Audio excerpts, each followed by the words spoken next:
اللہم صلی علی سیدنا محمد۔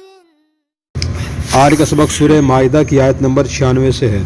اعوذ باللہ من الشیطان الرجیم، بسم اللہ الرحمن الرحیم۔ احل لکم صید البحر وطعامہ متاعا لکم وللسیارہ وحرم علیکم صید البر ما دمتم حرما واتقوا اللہ الذی الیہ تحشرون۔ احل حلال قرار دیا گیا ہے لکم تمہارے لیے صید البحر دریا یا سمندر کا شکار، وطعامہ اور اس کا کھانا، متاعا لکم تمہارے فائدے کے لیے، وللسیارہ اور مسافروں کے لیے، وحرم علیکم اور تم پر حرام کر دیا گیا ہے صید البری خشکی کا شکار، ما دمتم حرما جب تک تم احرام کی حالت میں ہو، واتقوا اللہ اللہ سے ڈرو، الذی الیہ تحشرون تم جس کی طرف جمع کیے جاؤ گے۔ جعل اللہ الکعبہ اللہ نے بنایا کعبہ کو، البیت الحرام احترام والا گھر، قیام للناس لوگوں کے قیام کے لیے، والشہر الحرام اور حرمت والا مہینہ، والہدیہ اور قربانی والا جانور، والقلائد اور پٹے والا جانور، ذالک لتعلموا تاکہ تم جان لو، بے شک اللہ جانتے ہیں جو کچھ آسمانوں میں اور جو کچھ زمین میں، بے شک اللہ ہر چیز کو جاننے والے ہیں۔ اعلموا جان لو، بے شک اللہ سخت عذاب دینے والے ہیں، بے شک اللہ تعالیٰ بہت زیادہ معاف فرمانے والے سب پر مہربان ہیں۔ ما علی الرسول الا البلاغ رسول کے ذمے نہیں ہے مگر پہنچا دینا۔ واللہ یعلم اللہ جانتے ہیں، ما تبدون جو کچھ تم ظاہر کرتے ہو، ما تکتمون جو کچھ تم چھپاتے ہو۔ قل فرما دیجیے لا یستوی الخبیث برابر نہیں ہے ناپاک، والطیب اور پاک، ولو اعجبک اگرچہ تعجب میں مبتلا کرے آپ کو کثرت الخبیث ناپاک کی کثرت۔ فاتقوا اللہ اللہ سے ڈرو، یا اولی الالباب اے عقل والو تاکہ تم کامیاب ہو جاؤ۔ یا ایھا الذین آمنوا اے ایمان والو لا تسألوا تم نہ سوال کرو عن اشیاء ان چیزوں کے بارے میں یا کچھ چیزوں کے بارے میں، ان تبد لکم اگر تمہارے سامنے ظاہر کر دی جائیں تو تسؤکم تمہیں بری لگیں گی، وان تسألوا عنہا اگر تم ان سے سوال کرو گے حین ینزل القرآن جب قرآن نازل کیا جا رہا ہے، تبد لکم تمہارے سامنے ظاہر کر دی جائیں گی، عفا اللہ عنہا اللہ نے ان کو معاف کر دیا، اللہ تعالیٰ بہت زیادہ معاف فرمانے والے حلیم بردبار ہیں۔ قد سألہا قوم ان چیزوں کے بارے میں سوال کیا تھا ایک قوم نے، من قبلکم تم سے پہلے، ثم اصبحوا بہا پھر وہ ہو گئی تھی ان چیزوں کی کافرین منکر۔ ما جعل اللہ نے نہیں مقرر کیا بحیرہ کو اور نہ صاحبہ کو، ولا وسیلہ نہ وسیلہ کو، نہ حام کو، ولکن الذین کفروا لیکن جن لوگوں نے کفر کیا، یفترون علی اللہ الکذب اللہ کی طرف جھوٹ منسوب کرتے ہیں، واکثرہم لا یعقلون ان میں اکثر لوگ عقل نہیں رکھتے۔ وَإِذَا قِیلَ لَهُمْ تَعَالَوْا جب ان سے کہا گیا آؤ، اِلیٰ مَا أَنزَلَ اللَّهُ إِلَى الرَّسُولِ اس کی طرف جو نازل کیا اللہ نے اور رسول کی طرف آؤ، قالوا انہوں نے کہا حسبنا ہمیں کافی ہے، ما وجدنا علیہ آبانا جس پر ہم نے پایا اپنے ابو اجداد کو، اولو کان آباؤہم کیا اگرچہ ان کے ابو اجداد نہ جانتے ہوں شیئن کوئی چیز، ولا یہتدون اور ہدایت یافتہ نہ ہوں۔ یا ایھا الذین آمنوا اے ایمان والو علیکم انفسکم تم پر لازم ہے اپنی جانیں یعنی اپنی اصلاح کرنا، لا یضرکم تمہیں نہیں نقصان پہنچا سکتا من وہ شخص ضل جو گمراہ ہے، اذا اہتدیتم جبکہ تم ہدایت یافتہ ہو، اللہ کی طرف تم سب کو لوٹنا ہے اکٹھے ہو کر، فینبئکم تمہیں بتائے گا بما کنتم تعملون جو کچھ تم عمل کرتے تھے۔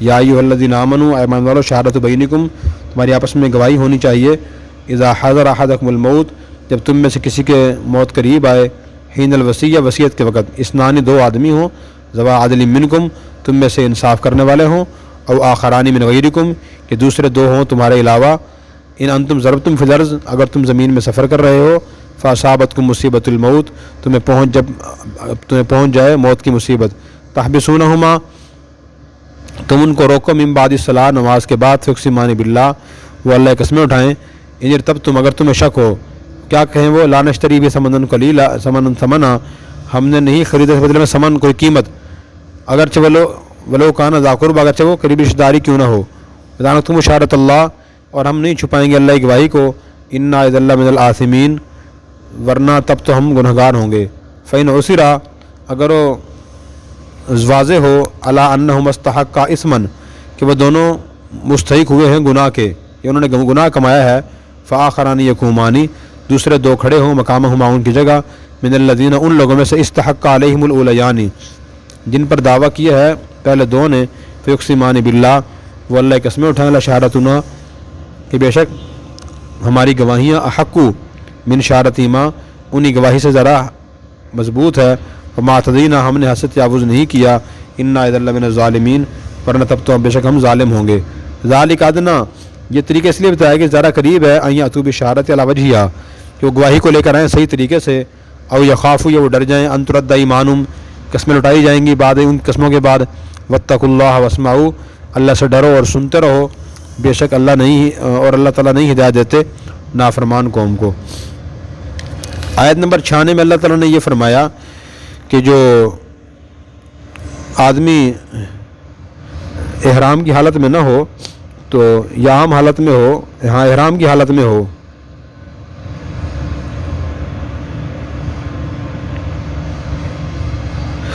فرمایا کہ عام حالت کا بتایا کہ عام حالت میں نا خوشی کا شکار ہو یا دریا کا وہ حلال ہے، ٹھیک ہے، اور خاص طر مسافروں کے لیے۔ لیکن جب تک آدمی احرام کی حالت میں ہو نا تو خوشی کا شکار اس کے لیے حرام ہے۔ ایک آدمی نے حج کا احرام باندھ لیا، عمرے کا احرام باندھ لیا، دریا میں سے شکار نہیں کر سکتا، وہ خوشی کا شکار نہیں، خوشی کا شکار اس کے لیے حرام ہے۔ کیا حرام ہے اس کے لیے؟ خوشی کا شکار احرام کی حالت میں۔ لیکن جب احرام کی حالت میں ہو تو دریا کا شکار کر سکتا ہے، مچھلی آدمی شکار کر سکتا ہے۔ میں اللہ سے ڈرو جس تمہیں جمع کیا جائے گا۔ پھر اس کے بعد اللہ اپنی نشانیاں بیان کی، اللہ نے کعبہ کو بنایا حرمت والی جگہ، ٹھیک ہے، لوگوں کے قیام کے لیے کہ وہاں لوگ آ کے ٹھہرتے ہیں، اور جو حدود حرم میں چل جاتا ہے تو والد کا دشمن بھی ہو، والد قاتل ہو، اس پہ حملہ نہیں کرتا، اللہ نے قانون بنا دیا۔ تو وہ اللہ کی حرمت کی جگہ ہے، حرمت والے مہینے ہیں، ان میں لڑائی سے منع کر دیا تھا۔ والہدیہ جو قربانی جانور ہو اس کا بھی احترام کا حکم ہے۔ والقلائد جس سے حاجی یا عمرہ کرنے والا حدود حرم میں لے جا رہا ہو قربان کرنے کے لیے، گلے میں پٹا ڈال دیا ہو، اس کے بھی احترام کا حکم ہے۔ تو کچھ چیزیں اللہ نے قابل احترام قرار دی ہیں، بطور مثال کی چیزیں بیان کی یہاں، اور چیزیں بھی ان سب کا احترام کرنا ضروری ہے۔ میں تاکہ تم جان لو کہ اللہ ہی کہہ رہے ہو آسمانوں میں جو کچھ زمین میں ہے، اللہ ہر چیز کو جاننے والا ہے۔ اللہ کی مرضی اس کو چاہیں حلال قرار دیں، اس کو چاہیں حرام قرار دیں، اور جب جس سے چاہیں منع کر دیں، جس سے چاہیں اجازت دے دیں۔ پھر فرمایا کہ جان لو اللہ تعالیٰ سخت عذاب دینے والے بھی ہیں، معاف کرنے والے بھی ہیں، دونوں چیزیں ہیں۔ حدیث میں آتا ہے اگر آدمی اللہ تعالیٰ کی عذاب کو سوچے اور جہنم کو سوچے تو بہت ذرا سوچے تو اللہ کی اسے رحمت، تو اللہ کی رحمت سے مایوس ہو جائے گا۔ وہ اللہ کی رحمت دیکھتا ہے تو پھر وہ سمجھتا ہے بے شک جنت میں ہی جائیں گے، کوئی جہنم میں نہیں جائے گا۔ تو درمیان کا راستہ کہ آدمی جوانی کی حالت میں اللہ کا خوف بندے کو غالب ہونا چاہیے تاکہ گناہ کم سے کم ہو، اور بڑھاپے میں جب جوانی اچھی گزری ہو پھر اللہ کی رحمت کی امید غالب ہونی چاہیے کہ انشاءاللہ جب میں نے نیک اعمال کیا اللہ تعالیٰ قبول فرما لیں گے اور میری نجات ہو جائے گی۔ تو خوف اور امید دونوں دل میں ہونے چاہیے۔ یہ رحمت دیکھتا رہے گا، گناہ کرتا رہے گا بہت زیادہ، بھی کوئی نہیں اللہ معاف کر دیں گے، کل میں نے پڑھا ہی ہوا ہے، میں نبی کا امتی ہوں، میں تو میری مغفرت ہو جائے گی، یہ بھی ٹھیک نہیں ہے۔ اور بعض لوگ اس سے نکلے ہوئے ہیں کہ جنہیں اللہ سے معاف نہیں کریں گے، فلاں آدمی میں ایک خامی ہے نا، اس کے 100 خوبیاں بھی ہیں، ایک خامی ہے، وہ جہنم میں ہی جائے گا، یہ طریقہ بھی ٹھیک نہیں ہے۔ تو دونوں کو بندہ سامنے رکھے۔ پھر فرمایا رسول کے ذمہ پہنچا دینا ہے، جو کچھ تم ظاہر کر رہے ہو چھپا رہے ہو اللہ سب کچھ جانتا ہے۔ رسول کے ذمہ ہی پہنچا دینا تھا، ہمارے ذمہ بھی کیا ہے؟ پہنچا دینا ہے، منوانا ہماری ذمہ داری نہیں ہے۔ ان علیک الا البلاغ وما علینا الا البلاغ المبین، پہنچا دیں، بتا دیں نیکی کی بات، گناہ سے متنبہ کر دیں، کوئی نہ مانے، ہماری ذمہ داری پوری ہو گئی ہے۔ آیت نمبر 100 میں فرمایا کہ ناپاک اور پاک برابر نہیں ہو سکتے۔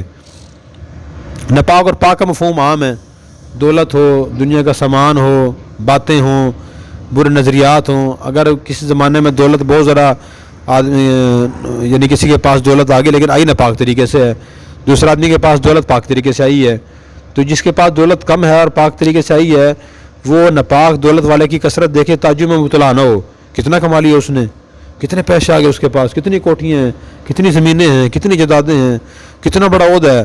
اگر 2 نمبر طریقے سے آیا تو وہ اس کو دیکھ تعجب نہ کرے۔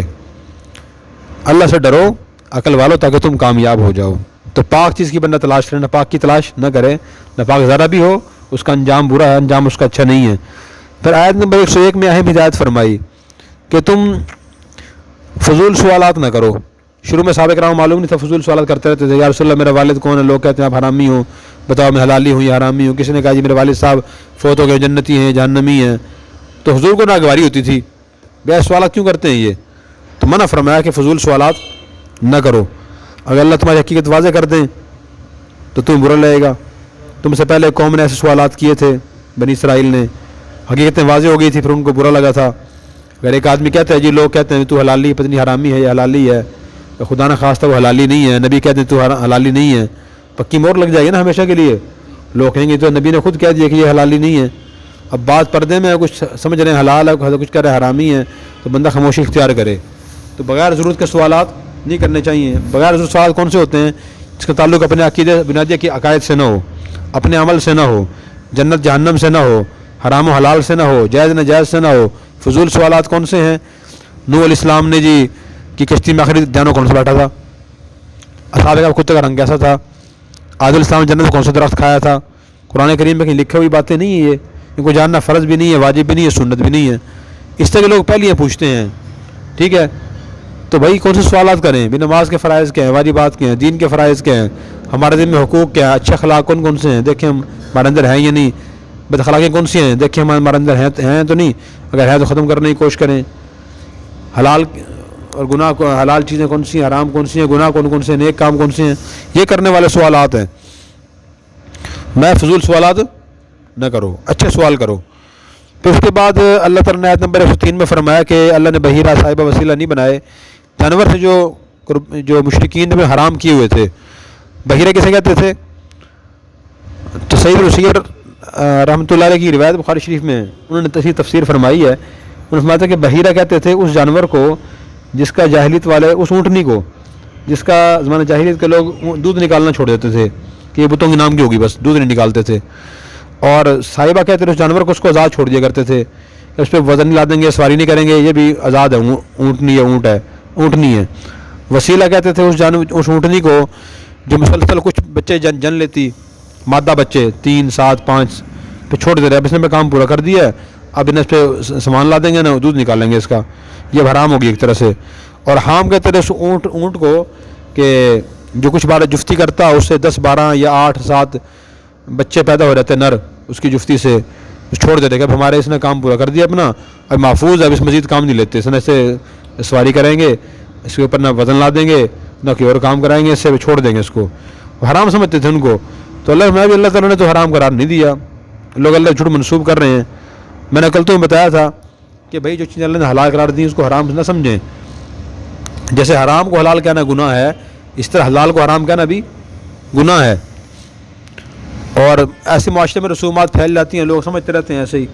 پھر اس کے بعد فرمایا کہ جب ان مشرکین سے کہا رہتا ہے کہ آؤ اللہ کی طرف اور رسول کی طرف، ان کی تعلیمات کی طرف، تو کہتے ہیں ابا اجداد کی رسمیں کافی ہیں، حسبنا ما وجدنا علیہ آبانا. تو یہ آج کل بھی جو ان پڑھ مسلمان ہیں ان کا یہی طرز عمل ہے. نہ وہ قرآن جانتے ہیں، نہ نبی کے ارشاد جانتے ہیں، نہ نبی کا طریقہ جانتے ہیں، نہ سنت نہ اسوہ حسنہ. کیا کہتے ہیں بھائی جو جدید پشتی طریقہ خاندانی رسومات میں چلتے رہتے ہیں وہ. تو یہ غلط طریقہ ہے، کافروں والا طریقہ ہے. فرمایا کہ تمہارے ابا اجداد کچھ نہ جانتے ہو، ہدایت یافتہ، پھر تم ان کی پیروی کرو گے. ایسا کرنا صحیح نہیں ہے، غلط ہے یہ. آیت نمبر 105 بڑی اہم ہے. فرمایا کہ تم پر اپنی اصلاح کرنا لازم ہے، اپنے اعمال و اخلاق کی اصلاح کرنا. اگر تم ہدایت پر ہو تو گمراہوں کی وجہ سے نقصان نہیں پہنچا سکتی. پیچھے چل رہا تھا مشرکین کا، کفار کا، ان کے بدعمالیاں دیکھ کے مسلمان پریشان ہوتے رہے کہ کتنے گمراہ ہیں. اللہ نے تسلی دی ہے کہ بھائی ان کو چھوڑ دو. اگر تم نے دین کا پیغام ان تک پہنچا دیا تمہاری ذمہ داری پوری ہو گئی ہے. اگر وہ گمراہ بھی ہیں نا تو ان گمراہی کو نقصان نہیں دے سکتی اگر تم ہدایت پر ہو. اپنی فکر کرو. یہ بڑی اہم آیت ہے. اکثر لوگ ساری زندگی تو تنقید کرتے رہتے ہیں، فلاں جماعت میں، فلاں شخص میں یہ عیب ہے، یہ خامی ہے، یہ خامی ہے. اپنی جماعت کی، اپنے گھر کی خبر نہیں لیتے کہ ہم کیا کر رہے ہیں. بار بار تم سے یہ بات کہتا ہوں میں، اپنی فکر پہلے کریں، دوسروں فکر کریں. نیکی کی تلقین کرنا نیکی ہے، برائی سے منع کرنا نیکی ایک حد تک ہے. وہ اپنی اصلاح سے غافل ہو جانا اور اپنی فکر نہ کرنا، ہر وقت دوسروں کے خلاف ڈنڈا اٹھائے پھرتے رہنا، یہ صحابہ اور نبی کریم صلی اللہ علیہ وسلم کا طریقہ نہیں ہے. شاعر نے اس لیے کہا ہے نا کہ نہ تھی حال کی جب تک اپنے خبر، رہے ڈھونڈتے اوروں کے عیب و ہنر. پڑی جب حال عیبوں پہ اپنے نظر، پڑی جب عیبوں پہ اپنے نظر، جہاں میں کوئی برا نہ رہا. جب تک انسان لوگوں کا عیب دیکھتا ہے نا تو کہتا رہتا ہے کہ جس میں یہ خامی ہے، یہ عیب ہے، وہ کفریہ کام کر رہا ہے، وہ شرکیہ کام کر رہا ہے، بدعت میں مبتلا ہے، وہ جی اہل سنت سے خارج ہو گیا وہ جی. اور جب اپنے عیبوں میں نظر پڑتی ہے پھر آدمی کیا کہتا ہے؟ سب سے برا جہان میں ہی ہوں، مجھ سے برا کوئی بھی نہیں ہے. تو اپنی اصلاح پھر پہلی چیز ہے. ٹھیک ہے، باقی دوسروں کو بھی بندہ نیکی کی تلقین کرنی چاہیے. وہ ایک حد تک اپنی اصلاح سے غافل ہونا ٹھیک نہیں ہے. بہت اہم آیت ہے یہ. اس کے بعد آیت نمبر 105 کا شان نزول ہے، وہ یہ 5 6 7 8 کا 6 7 8 کا. تو ایک مسلمان تھا بدیل. تو وہ تمیم داری اور عدی دو نصرانی شخص ان کے ساتھ مل کے شام گیا، وہاں آ کے بیمار ہو گیا اور فوت ہونے لگا، تو اس نے اپنا سامان ان دونوں کے حوالے کر دیا، کہا کہ میرے گھر پہنچا دینا میرا سامان. انہوں نے کہا ٹھیک ہے، لیکن اس بدیل نے ایک سمجھداری کام کیا کہ سامان کی ساری لسٹ بنا کے سامان کے اندر چھپا کے رکھ دی. تو جب سامان وہاں ان کے گھر انہوں نے پہنچا دیا، پہنچانے کے بعد پھر انہوں نے جب وہ سامان کھولا اس میں ایک چاندی کا پیالہ لکھا ہوا تھا لسٹ میں، لیکن سامان موجود نہیں تھا. تو وہ رسول نے ان سے پوچھا تمیم داری عدی سے کہ پیالہ لکھا ہوا ہے نہیں؟ انہوں نے کہا جی ہم نے تو کوئی چیز نہیں اٹھائی یہاں سے، جو سامان تھا ہم نے سارا پہنچا دیا آپ کو. تو ان کے ورثاء نے حضور کے پاس شکایت کی کہ یا رسول اللہ پیالہ دلوائیں ان سے. تو انہوں نے قسم اٹھا دی. حضور نے بلایا، آیت نازل ہوئی کہ جی پہلے تو یہ فرمایا کہ جب کوئی موت قریب آئے بندہ وصیت کر دے، دو انصاف والے آدمیوں کو بلا کے نا، اگر تم سفر میں ہو، بندہ حاضر پھر بھی کر سکتا ہے، کرنی چاہیے. تو ان کو بلایا حضور نے نماز کے بعد کہ بھی تم کہہ رہے ہو کہ یہ دعویٰ کر رہے ہیں میت کے ورثاء، ان کے پاس کوئی دلیل گواہ نہیں ہے، تم مدعا علیہ ہو، تم قسم اٹھاؤ کہ ہمارے پاس میں نے پہلہ نہیں نکالا اس سے. انہوں نے قسم اٹھا دی کہ پہلہ ہم نے نہیں نکالا. اس کے بعد پھر حضور نے میں ٹھیک ہے. پھر کافی عرصے کے بعد نا وہ پیالہ مل گیا مکہ میں سنار سے. پوچھا کس نے تمہیں فروخت کی؟ اس نے کہا تمیم اور داری اور عدی نے فروخت کیا ہے. ان سے پوچھا ہاں تم کہہ رہے ہیں پیالہ نکالا نہیں ہے، دیکھو یہ کہہ رہا تم نے فروخت کیا مجھے، 1000 درہم کا پیالہ تھا وہ. تو انہوں نے بیان بدل لیا، انہوں نے کہا جی کہ ہم نے نکالا تھا اس لیے کہ اس نے ہمیں فروخت کر دیا تھا.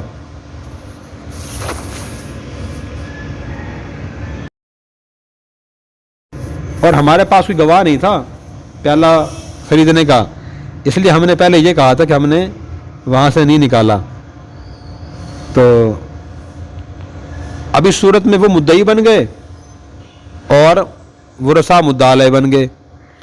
تو حضور نے پوچھا گواہ بھائی؟ ان کا گواہ ہمارے پاس نہیں ہے. پھر اب ان سے پوچھا میت کے ورثاء سے کہ تم قسم اٹھاؤ بھائی. انہوں نے قسم اٹھا دی کہ جی ہم قسم اٹھاتے ہیں، ہمارے لیے ایسی کوئی بات نہیں کہ ہمارے مرحوم نے پیالہ فروخت کیا ہو. پھر ان مرحوم کے ورثاء کو نا ان دو آدمیوں سے 1000 درہم دلوائے گئے. تو اسلام نے تلقین کی ہے. اب دیکھو مالی معاملہ ہے نا یہ، اس کے بارے میں ہدایت آ گئی کہ جب آدمی مرنے قریب ہو تو اسے وصیت کر جائے. کن چیزوں کے بارے میں؟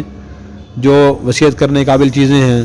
اگر اختلاف پتہ ہے بعد میں میرے بیٹے لڑائی کریں گے جائیداد تقسیم کرنے میں، دولت تقسیم کرنے میں، تو آدمی پہلے زندگی میں تقسیم کر جائے تاکہ بعد میں پریشانی نہ ہو. اگر وہ والد تقسیم کر جائے گا تو وہ لڑائی نہیں ہوگی. اگر وہ خود تقسیم کریں پھر لڑیں گے آپس میں. ہر آدمی کہ اچھی چیز میں لوں، ہلکی تو لے، زیادہ مجھے ملنا چاہیے، کم ملنا چاہیے آپ کو، میں نے زیادہ خدمت کی ہے، میں نے زیادہ ابو کا ادب و احترام کیا ہے، تو اس لیے وصیت بندہ کر جائے. اور پھر فرمایا کہ تحبسونہما من بعد الصلاۃ، ان کو روکو نماز کے بعد. وہ قسمیں اٹھائیں اللہ کی اگر تمہیں شک ہو کہ اگر رشتہ داری کیوں نہ ہو، اور وہ قسم اٹھائیں کہ ہم نہیں چھپا رہے اللہ کی گواہی کو، تب تک گناہ گار ہوں گے. پہلا حصہ یہ آ گیا. فَإِنْ عُثِرَ عَلَىٰ أَنَّهُمَا اسْتَحَقَّا، اگر بعد میں بات واضح کہ وہ دونوں گناہ کے مستحق ہوئے. کون مستحق ہوئے تھے؟ تمیم داری اور عدی. تو فَيُقْسِمَانِ بِاللَّهِ لَشَارَتُهُمَا لَشَارَتُنَا أَحْقُ مِنْ شَارَتِهِمَا، تو وہ قسمیں کھڑے ہوں ان کی جگہ دوسرے. استحق علیہم الاولیان، جن ٹھیک ہے نا، جنہوں نے دعویٰ کیا ہے ان کے خلاف قسمیں اٹھائیں کہ ہماری گواہی زیادہ اچھی ہے، ہم نے ذاتی نہیں کی. تو اللہ تعالیٰ نے دیکھیں مالی معاملات طے کرنے کا طریقہ ہمیں سکھا دیا کہ ہم مالی معاملات صاف صاف طے کریں اور اس میں کوئی ابہام نہیں ہونا چاہیے. اور جو آیت نمبر 105 گزری ہے بہت اہم ہے. ٹھیک ہے، آج کل ہمارے دینداروں میں اس کی بڑی کوتاہی ہے کہ ہر وقت دوسروں میں تنقید کرتے رہتے ہیں. بعض لوگ، سارے ایسے نہیں ہیں، بہت سے علماء اصلاح کرنے والے بھی ہیں، وہ بات کرتے ہیں کہ اپنی اصلاح کریں، اپنی تربیت کریں، خود کو دیکھیں، اپنے گھر کو ٹھیک کرنے کی کوشش کریں اعمال و اخلاق کے لحاظ سے. ذرا توجہ اس طرف ہونی چاہیے. اللہ نے بھی یہ فرمایا یا ایھا الذین آمنوا قوا انفسکم واہلیکم نارا، اے ایمان والو تم خود کو اور پھر اپنے گھر والوں کو جہنم کی آگ سے بچاؤ. ٹھیک ہے. اسی طرح پھر حضور نے پر جب آیت نازل ہوئی ہے تو اس کے بعد ایک اور آیت آئی تھی، انذر عشیرتک الاقربین، اپنے خاندان کے لوگوں کو ڈرائیے. پھر جب آپ نے اس عمل فرما لیا پھر آیت نازل لتنذر ام القری ومن حولھا، کہ آپ ام القری مکہ مکرمہ کے لوگوں کو، قریب قریب کے لوگوں کو ڈرائیے آپ. تو یہ طریقہ بتایا اسلام نے ہمیں دین کی دعوت دینے کا کہ دین کا کام اپنی ذات سے شروع کریں، عمل کریں، گناہ چھوڑیں، گھر والوں پہ محنت کریں، پھر اس کے بعد کہاں جائیں، خاندان کے لوگوں میں محنت کریں، پھر شہر کے لوگوں میں محنت کریں، پھر اس کے بعد دور جائیں۔ بہت سی مثالیں دیکھنے میں آتی ہیں کہ بندہ خود اپنی فکر تو کرتا نہیں ہے، دوسروں کے پیچھے لگا رہتا ہے، اپنا گھر ٹھیک نہیں کرتا، دوسروں کے پیچھے ڈنڈا لے کے پھر رہا وقت، بس ڈنڈا لے کے وہ جی لوگ بڑے گمراہ ہو رہے ہیں۔ ایک حدیث میں آتا ہے کہ من قال ہلاک الناس فهو اهلكهم، جو یہ کہتے ہیں نا بھی لوگ ہلاک ہو گئے، تباہ ہو گئے، برباد ہو گئے لوگ، تو ہر وقت یہ کہتے رہتا ہے، لوگ حقیر سمجھ کے، سب سے زیادہ ہلاک ہونے والا یہ شخص ہے۔ کہ اپنی اصلاح کی فکر بہت ضروری ہے۔ اللہ عمل کرنے کی توفیق عطا فرمائے۔ اور اگر آپ نے ابھی تک ہمارا چینل سبسکرائب نہیں کیا تو فوراً سبسکرائب کیجئے، ساتھ ہی بیل آئیکن پر کلک کریں تاکہ مزید آنے والی ویڈیو ہے وہ آپ کو وقت پر ملتی رہیں۔